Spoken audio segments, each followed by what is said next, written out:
there is a question that somebody has asked me, and the question is from Harini. No.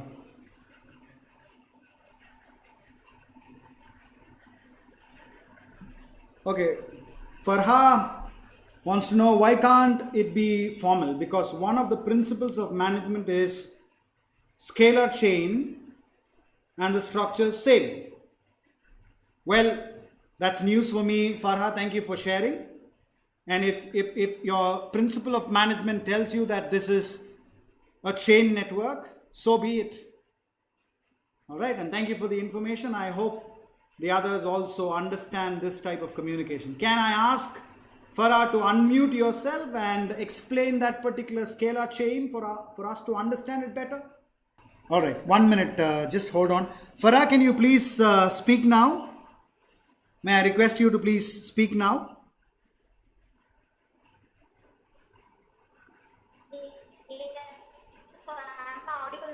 Yes, you are audible. Thank you very much. Please go on.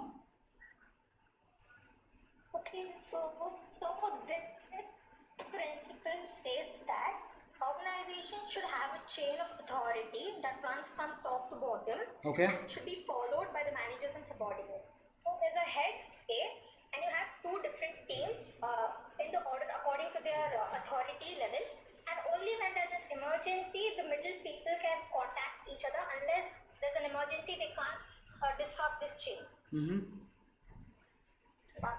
But then you also need to understand that the general manager can necessarily understand that the message has been communicated and there is a response, because the work would have been done or they would have executed what was communicated. Yes.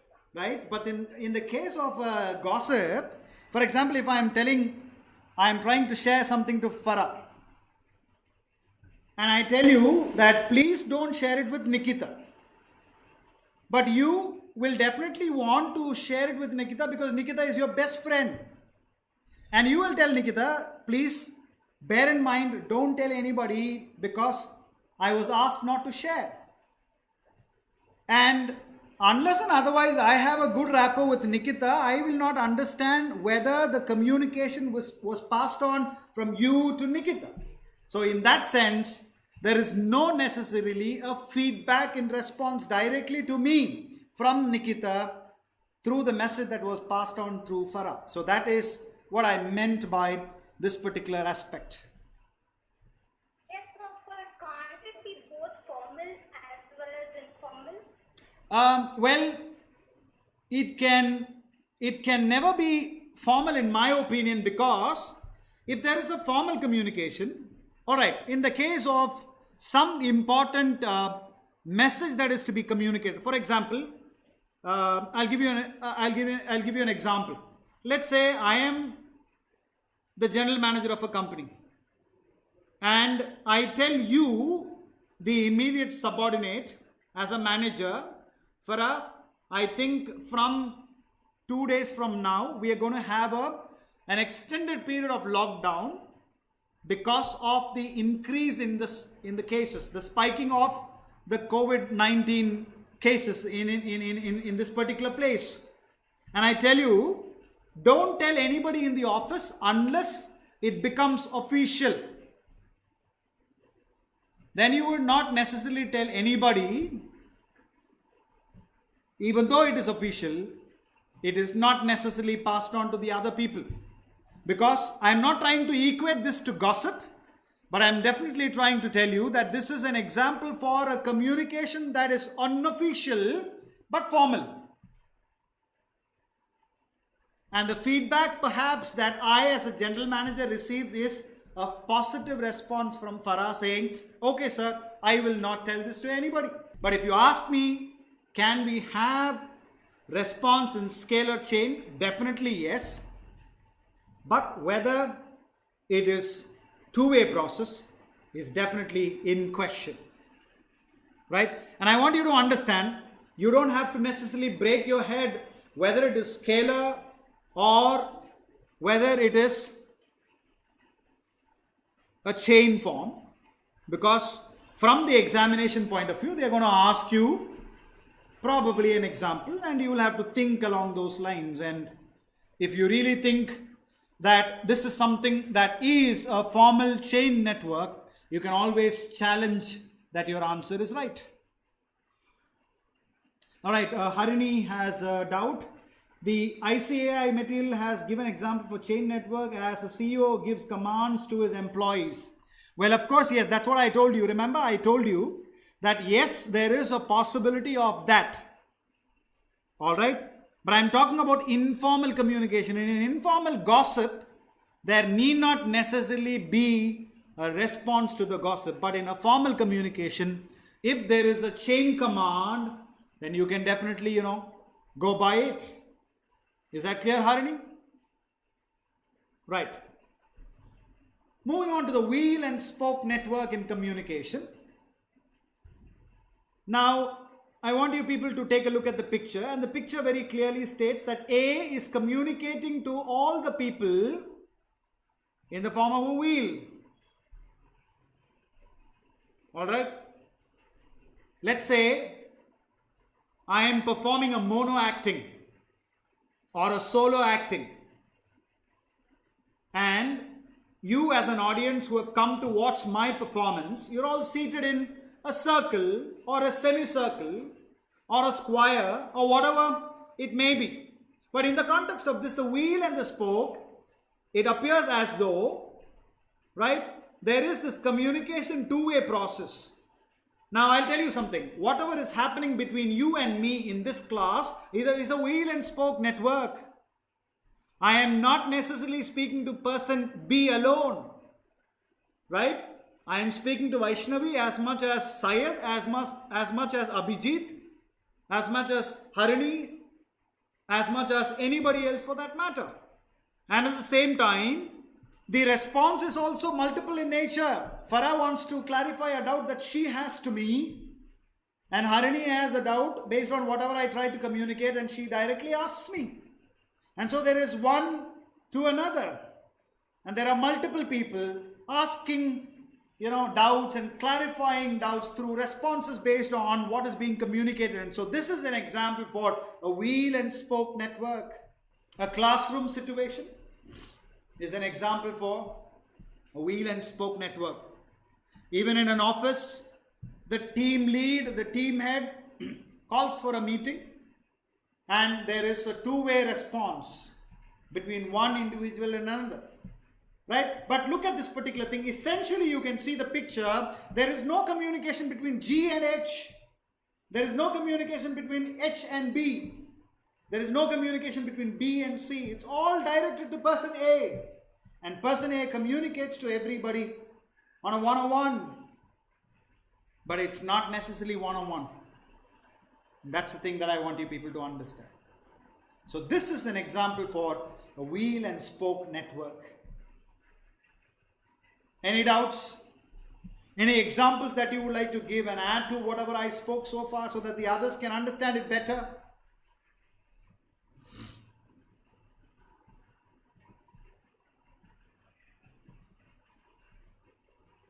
Yes.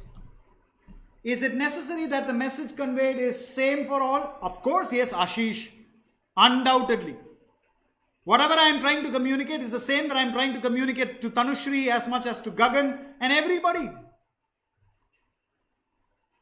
All right. I hope that is clear for Ashish. Okay. If there are no questions, all right, there is another question. Sir, if a CEO gives commands to employees, then it becomes a hierarchy. So it becomes vertical. So vertical and chain network becomes same. That's precisely what the other people have been asking. All right.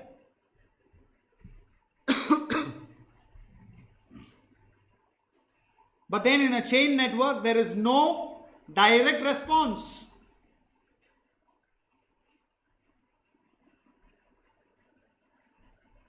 All right, now there is another thing.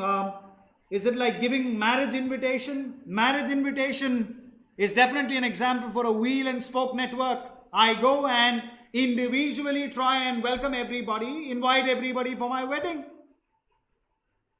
Right, for your information, Rini, It is not marriage invitation, it is wedding invitation. Your life that you lead after marriage with a partner is called a marriage life. I'm sorry, the life that you lead after your wedding with a partner, a spouse, is called what is called as wedding. Marriage. Parents teachers meeting definitely is an example for a wheel and spoke network, because I speak to every parent, and every parent asks me a question based on whatever happens to their own son or daughter.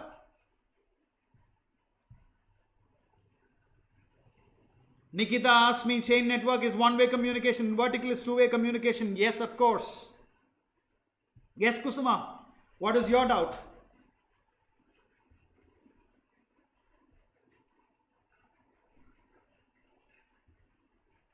Absolutely, the message that is conveyed to the parent is different because they ask separate questions. For example, I call for a meeting, a parent-teacher meeting, and I address everybody one and the same. The parent will ask me a particular query based on his son or daughter, her son or daughter is, facing. And then I respond to that particular parent. So it is directly to that particular person, and the others are also listening to it. Well, you can't help it.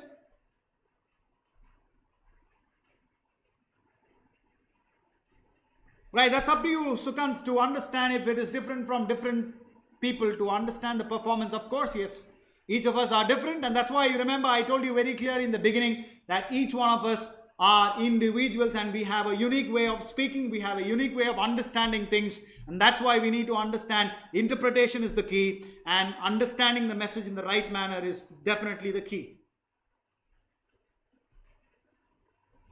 Let's move on to the next one.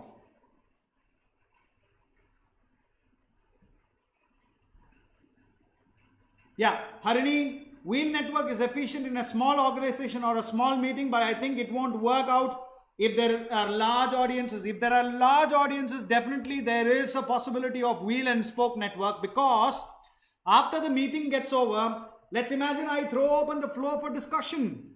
And people definitely ask questions individually and I answer them individually. At the same time, the other people are also listening to what I'm trying to explain to the question that is being asked. So that's also an example for wheel and spoke network. Let's move on, please. The last network in communication is star network in communication. Now, this star network in communication is something that you will have to understand. Take a moment, please, and observe the picture very clearly and how communication passes on. Right, I hope you have taken a close look at the picture. Let's move on. And here goes the explanation for star network. So it's like a star. All right. So you can see very clearly that you are unable to identify who is the source, because everybody is a source. But of course, one of the things that we need to understand here is that there must definitely be a discipline. Now, when it comes to a place where the communication takes place, in the context of our own understanding with regards to business meetings or an office, let's imagine that there is a star network in communication. A group of people have gathered themselves there. And let's say a person A starts off with a meeting, right? Especially with regards to meeting. There is an agenda in the meeting. The agenda is already being shared. It's been shared with everybody there, whoever has come for the meeting. And point number one, somebody addresses point number one. And so let's say person A describes and explains and details all those things with regards to the agenda that is given in point number one. And based on whatever he or she has proposed or spoken, person number B may want to send across something in response.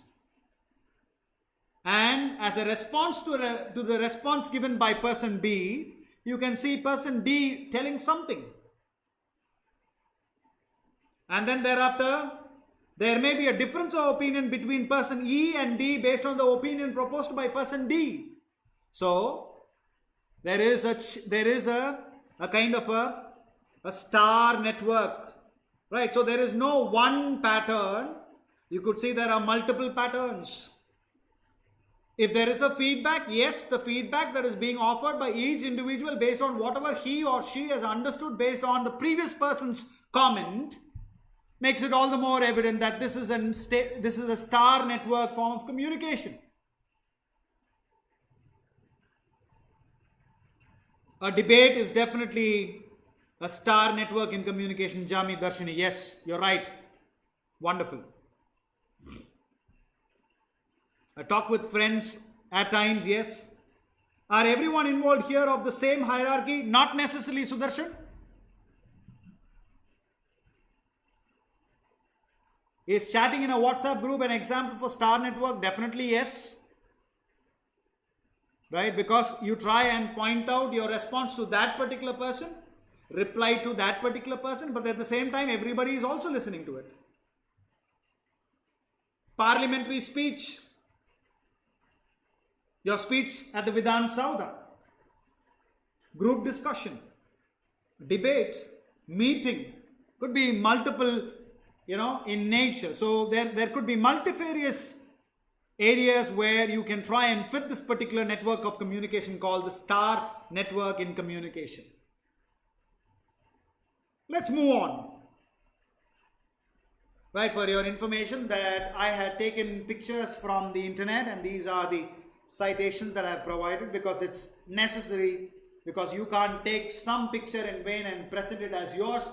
You need to cite it properly, appropriately, so that you give the benefit to the person who has posted it.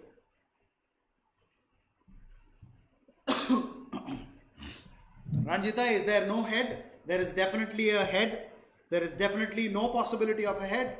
The responses could be multiple, because in a group discussion you don't necessarily have a head, but somebody starts the debate and that person can be perceived as a head, not in the literal sense, but to understand it, it can definitely be.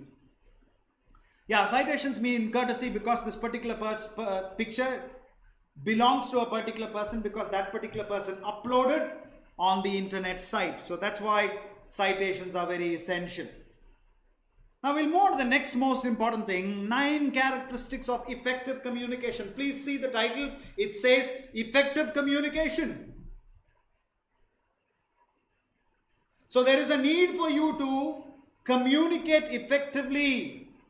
We are not bothered about communication that's normal, that is general. In an office meeting, in an official meeting, in a company, any meeting should definitely have this one facet called effective communication. And in order to effectively communicate, you need to remember 9 important characteristics. And let me read out. Clear, concise, concrete, coherent, complete, courteous, listening for understanding, focus and attention, emotional awareness and control. Let's see each one, quickly. Clear. Your communication has to be clear. Right? Because you perceive that whatever I communicated is not clear, you ask questions to clarify your doubt. Alright? So, your communication is clear only when you receive a feedback, as Jnanesh says. Absolutely spot on. Your message must be concise. You can't beat around the bush. What do you mean by beat around the bush? When somebody asks you to eat food, you eat food directly. You don't eat like this. You don't eat like that. So you need to be precise, concise. And you need to ensure that your information that you want to pass on is crystal clear in a concise manner.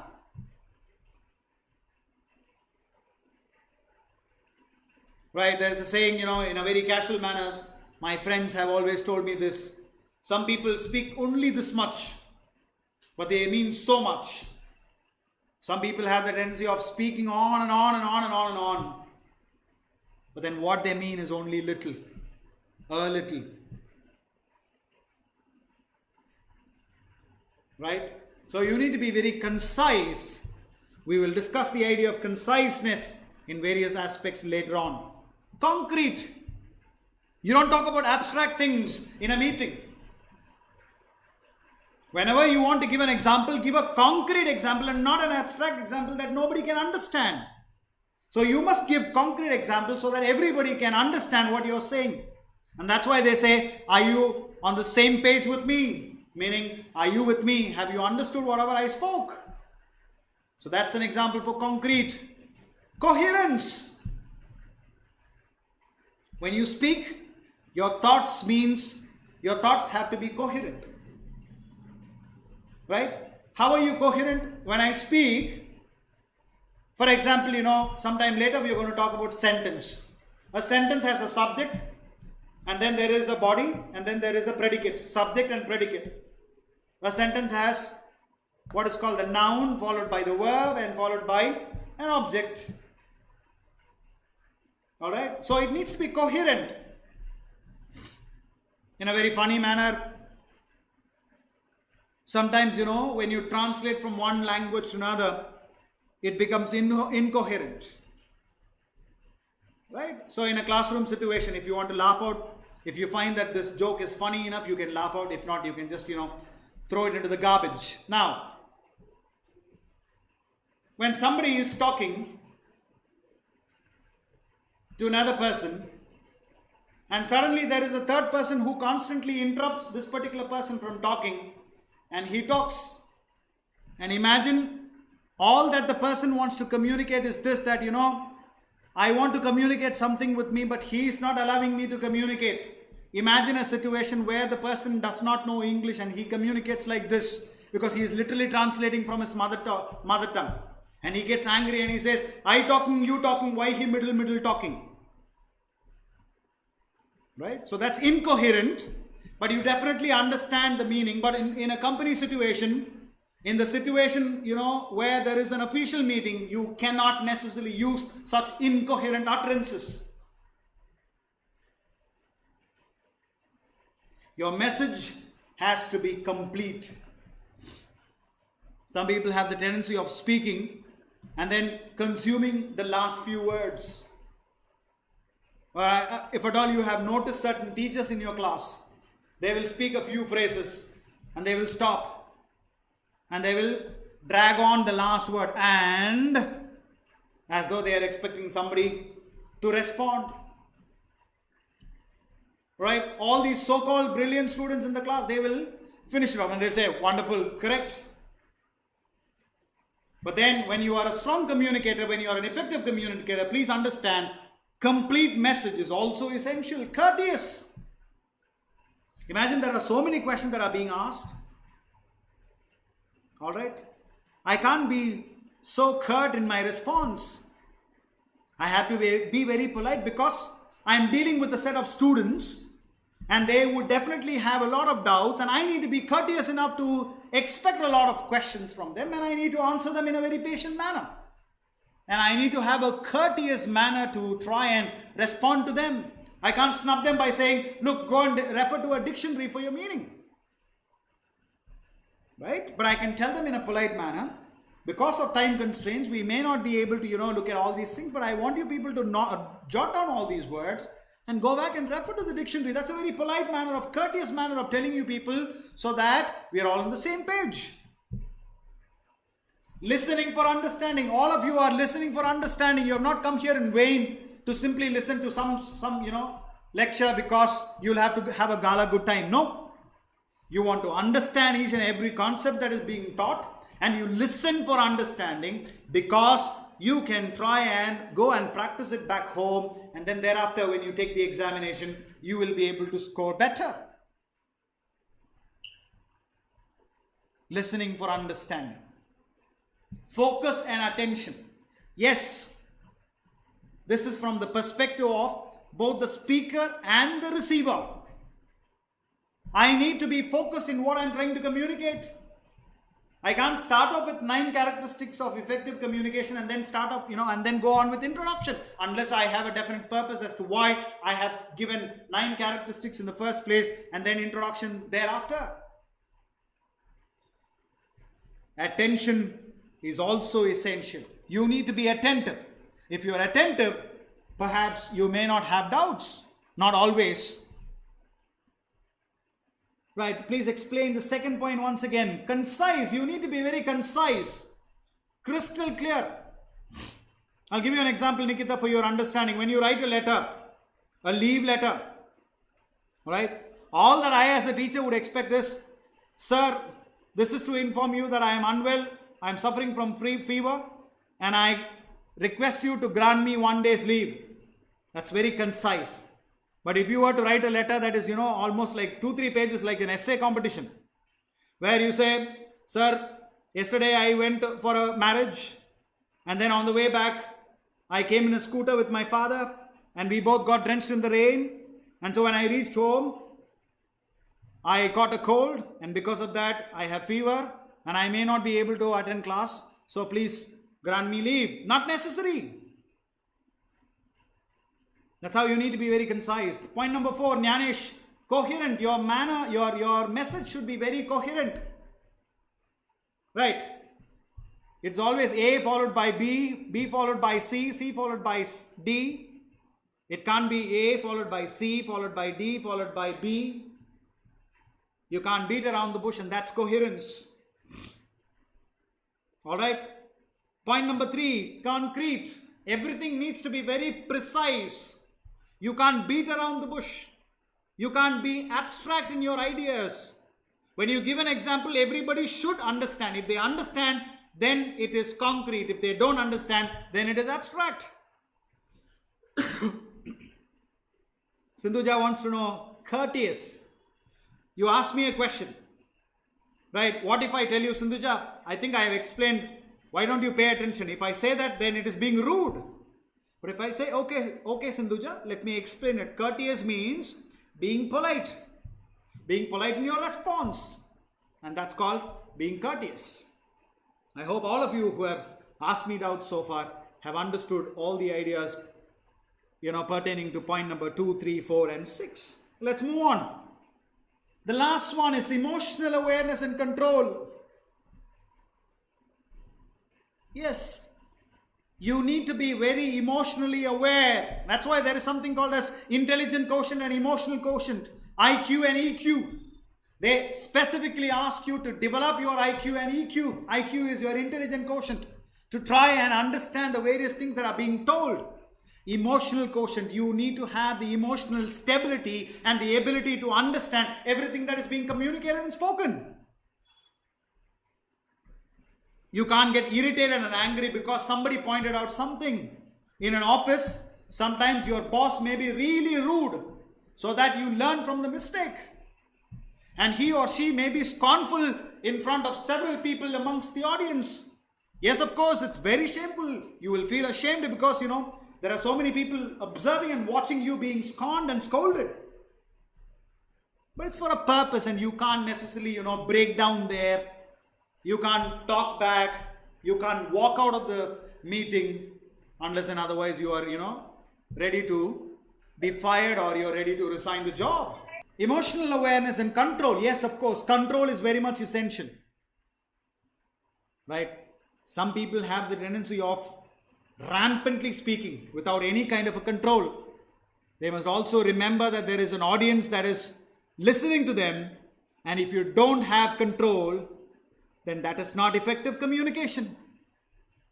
Right? Yes, Meghanathan once, sir, explain 4th point. That time your voice was breaking. Coherent.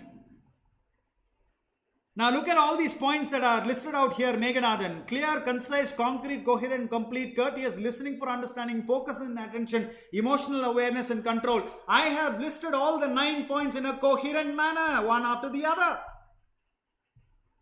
I can't start off with emotional awareness and control and then put clear somewhere in the middle.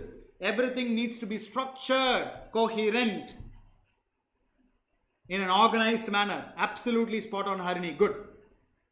Right, so all these things are very important. So all these 9 characteristics are very essential when it comes to effective communication. Let's move on to the next one.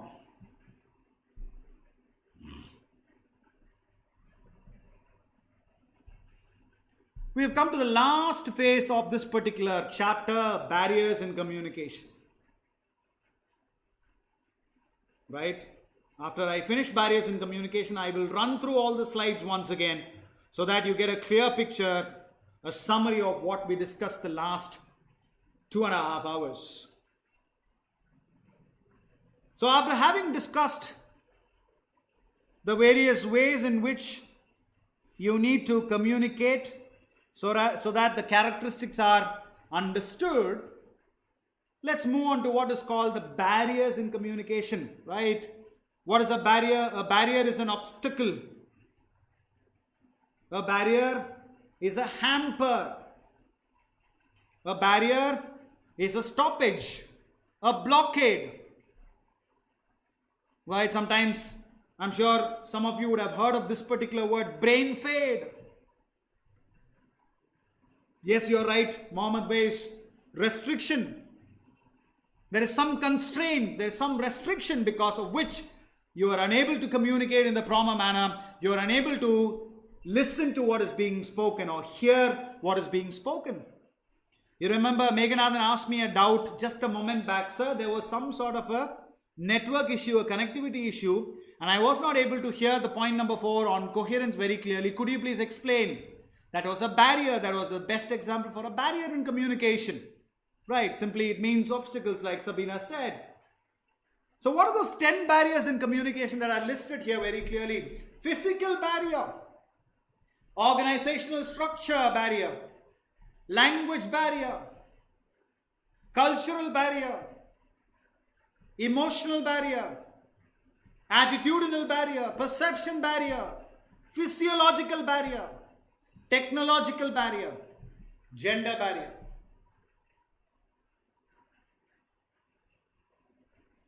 I repeat, physical barrier, organizational structure barrier, language barrier, cultural barrier, emotional barrier, attitude barrier, perception barrier, physiological barrier, technological barrier, and gender-based barriers. And all these barriers are to be understood properly so that you don't miscommunicate. And you keep in mind all these barriers when you go into a personal front or into a professional front. You may speak to a group of friends in a very casual manner,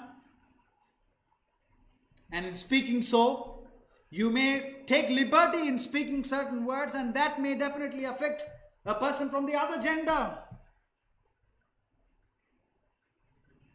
Communication becomes flawed there.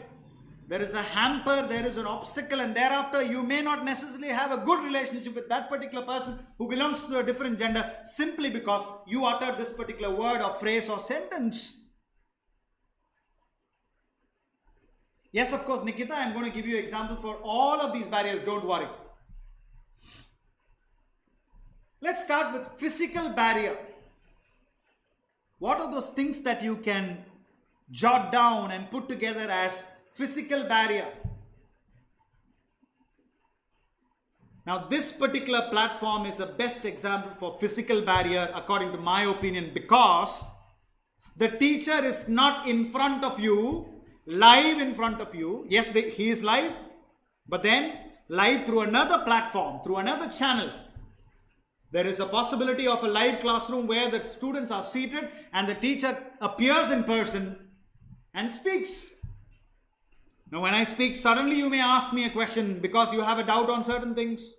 But in a platform like this, you will have to choose either to unmute yourself and communicate, or maybe you may want to chat in the chat box, and thereafter, only if I look at the question, I will be able to answer. Imagine I have just passed on, I have moved on, because there are so many other questions. So unless I take a look at every question, I may not be able to understand, and I may not be able to answer all of your questions. So that's physical barrier. The second is in terms of so many other things. There may be some disturbance. Your house may be located very close to a religious place, a place of worship. And at this point in time, they may be offering prayers, and there may be speaker sets. right? And they may be loud enough. And if you're somebody who does not necessarily have an earphone, then probably this particular audio that you receive from your laptop or your mobile phone is something that gets jarred with the other, or probably the recitation that happens from a place of worship hampers or gets hampered by something else. So that's example for physical barrier, right? Also, you can also give an example like this. Simply because you are not able to follow literally what I speak, that can also be physical barrier. The second one, organizational structure barrier. Let's say, for example, Sabarish goes to a particular firm to do his articleship. And so Sabarish does not know how the organizational structure is. And so, without communicating with one of his co-workers, he directly approaches his boss. And let's say the boss is being rude. Don't you know the organizational structure? Don't you know the structure of this particular company? You can't necessarily come barge in directly and speak to me. You will have to go through several other hierarchies. That's a barrier with regards to organizational structure. Sometimes organizational structural barriers can also be like this. For example, a verbal message is being communicated from the boss to the manager, and the manager adds a few things more to what is being communicated by the boss. So that's also an organizational structure barrier, because it's not in written. I cannot see that what my manager has told me, because it is a message that he received from the boss, and there is no guarantee that the message is absolutely right. Language barriers. Please remember this very carefully and clearly, that in India we have 15 official languages. We have so many languages, we have so many dialects. And English acts as a link language, as a connecting language, as an official language from one place to another. And it's not necessary that everyone can speak English in a manner in which everybody can speak. Some people speak well, some people speak fluently because probably they have practiced over a period of time. Some people are halfway through because they are in the process of practice. Some people fumble, some people, stammer, stutter because probably they have not really practiced it. Pronunciation matters. I'm sure each one of you would have had different pronunciations to this particular word that I'm spelling, Tortoise. I'm sure in your school, some of your schools would have taught you as tortoise. And some schools would have told you that the pronunciation of Tortoise is tortoise, and the E is silent there. And how do you know this? When you get to know the language, when you expose yourself to the language, you will be able to understand. And that's why it's essential for you to also know that phonetics or pronunciation of words is also very, very necessary. Right, so Ranjita asked me a question. For example, if non-English person goes to a foreign place, it would be a language barrier for him. Absolutely. Let's say I go to France, and the official language that is spoken in France is French. And there is no guarantee that everybody in France would speak English. So if you step by and if you meet a person, and if the person speaks English well and good, if he or she doesn't, then probably there's a spot of botheration, and you will have to find and you will have to identify a person who speaks English so that you can communicate better. That's definitely a language barrier. Is being dumb a physical barrier? It is a physical barrier. More importantly, Sabarish, the point number 8, physiological barrier. Physiological barrier. So it may not necessarily be under physical barrier. Next one, cultural barrier. Yes. I'm sure you all heard the recent controversy by the Nepal, Prime Minister, who said Ram is from Nepal. Now there is a clash of ideas because, Nepalis are also trying to say that Ram belongs to us. And we Indians also claim that Ram belongs to us. So there is a kind of a cultural clash, and because of that there is a barrier, because the person who doesn't necessarily know where Ram hails from would automatically be confused, and there is a barrier in communication.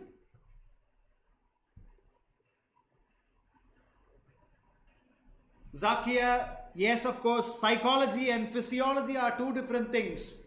Physiology is your body. Psychology is something related to your psyche, your mind. And so that is not physiological. So don't confuse psychological barrier and physiological barrier. For example, somebody scolded you and you are not able to concentrate in class. Your mind is upset. You're upset, and because of that your mind is not functioning. That is psychological barrier. If you have a headache and if you can't listen, then that is physiological barrier. We'll come to that in a moment. Emotional barrier. When you are emotionally charged, there is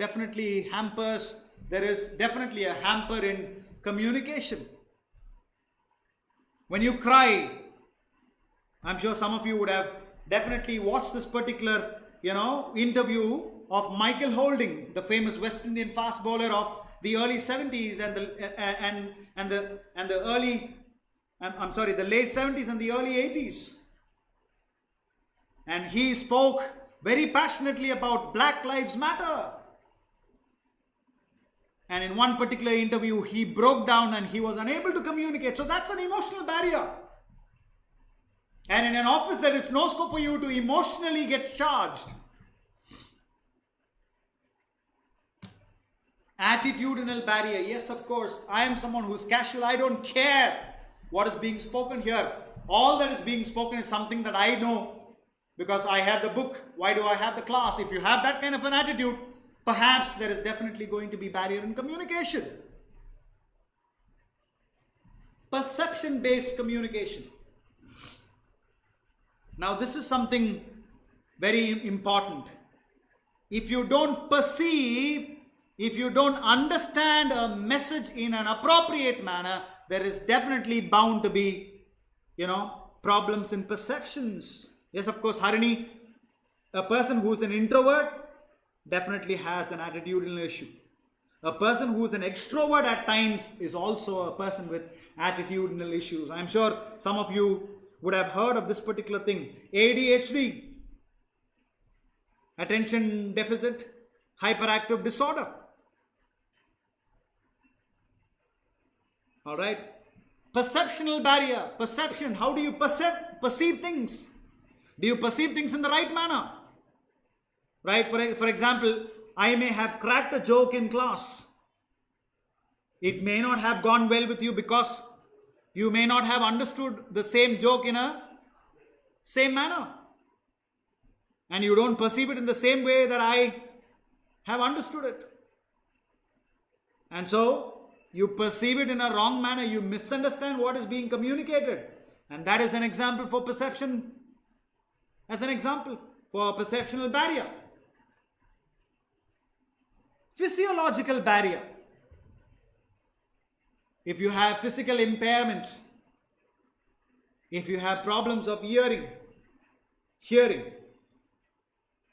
if you have problems of some sort of an ailment, that is something that comes under physiological barrier. Technological barrier, of course, whatever we are going through right now is a technological barrier. Right?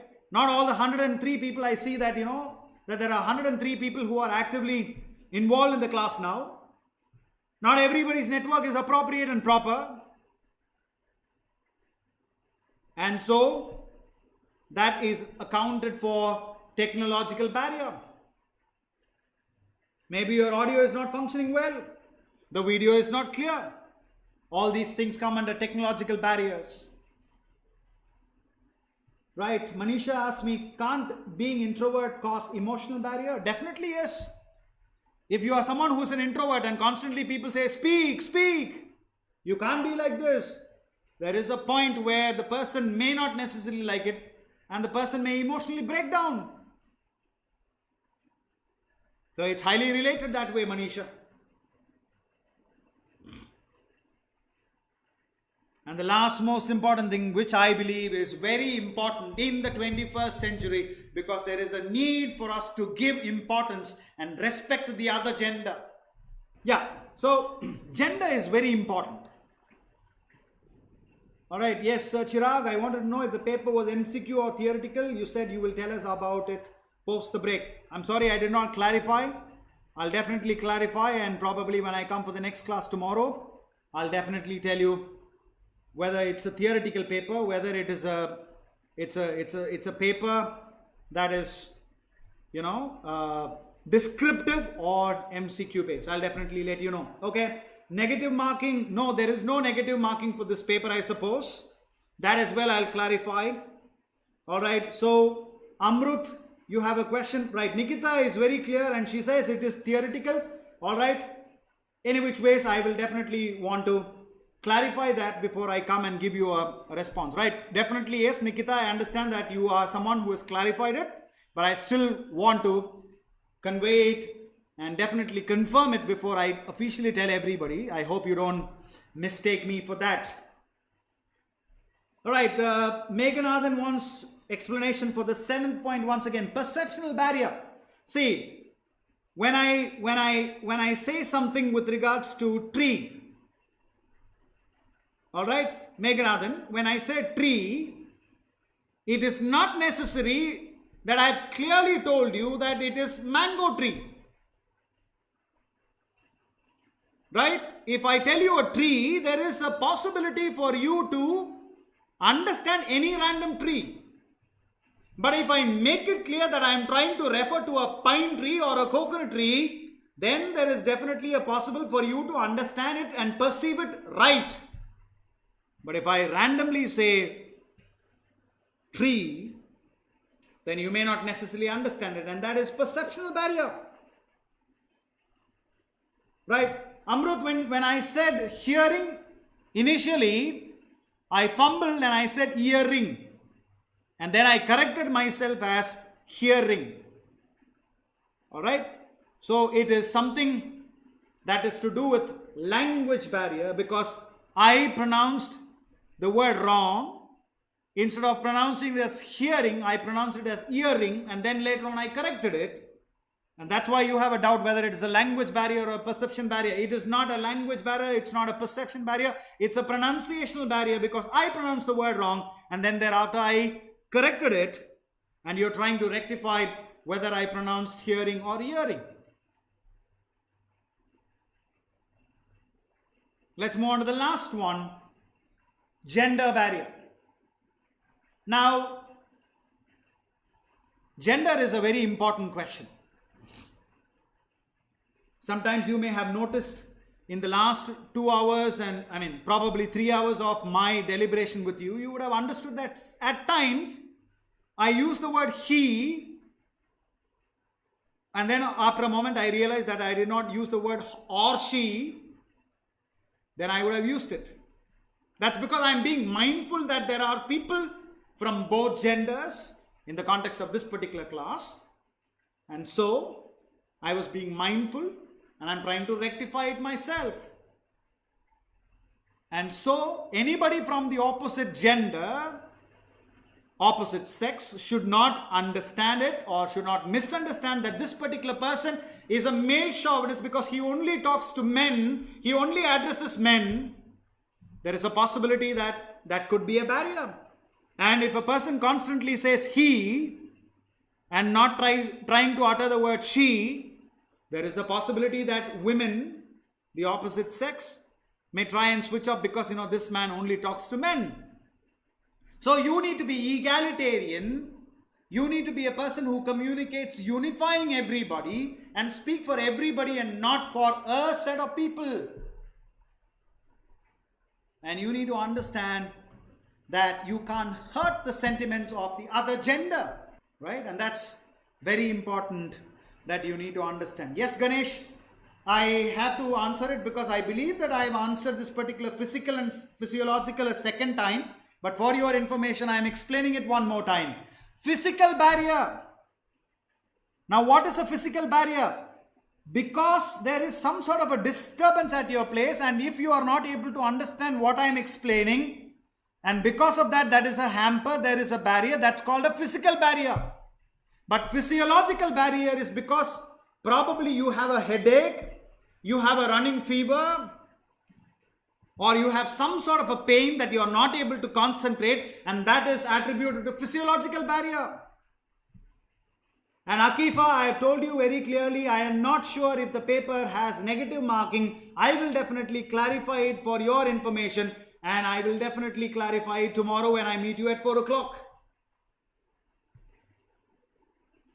And so it's necessary for you to be very mindful of gender when it comes to addressing people in an office, because that will at times result in barrier in communication. So once again, let's understand each one. Physical barrier in communication, organizational structure barrier, language barrier, cultural barrier, emotional barrier, attitudinal barrier, perception barrier, physiological barrier, technological barrier, gender barrier. There is also psychological barrier, which I have mentioned at a point in time.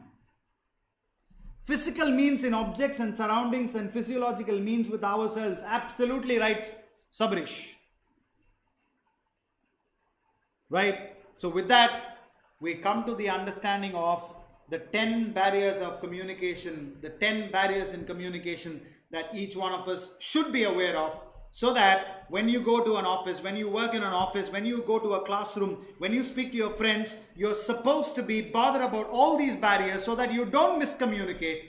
So communication happens in a smooth flowing manner and everybody understands all that we speak there. So these are things that I want you to understand in a clear manner. Right, quickly let me run through right from the beginning as to what all we discussed.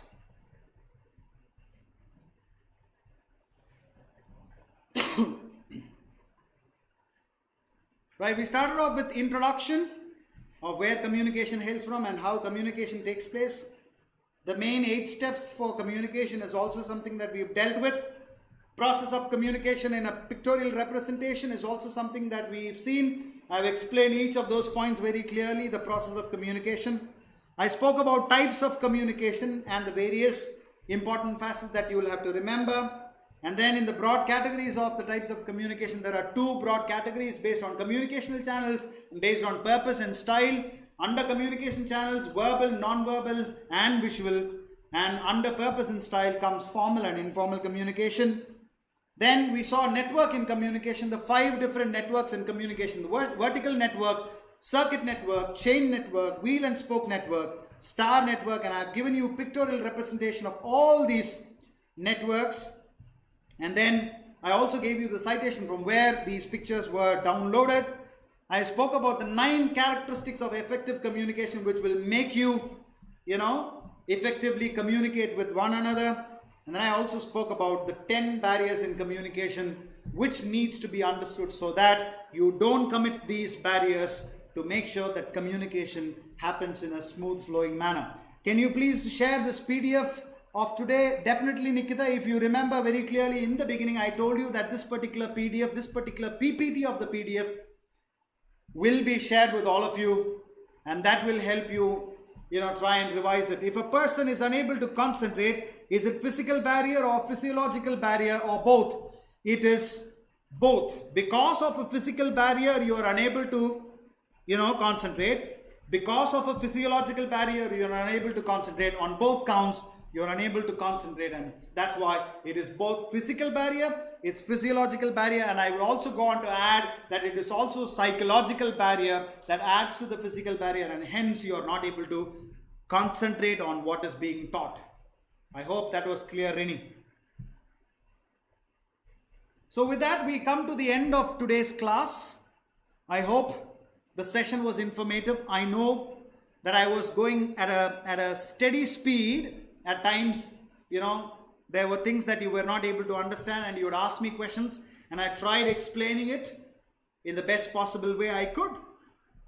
We'll be discussing the questions from ICAI material. Definitely yes. Apart from the ICAI material, I will also be giving you several other exercises so that you can practice it at home and you can understand it better. And ultimately the goal and the motive of mine is to make sure that you people clear this particular paper. I can't definitely guarantee that, taking this particular course for 10 days will guarantee you a pass, but you will have to practice. That's the key that I'm going to specify on the remaining 9 classes, that this is going to be a class where you will definitely listen to what I say, and then thereafter you will also have to practice, because practice makes a man perfect, or practice makes a woman perfect, right? So these are things that I want you to understand. Have a pleasant evening. So when I meet you at 4 o'clock, we'll start with the next chapter. Good night. Thank you.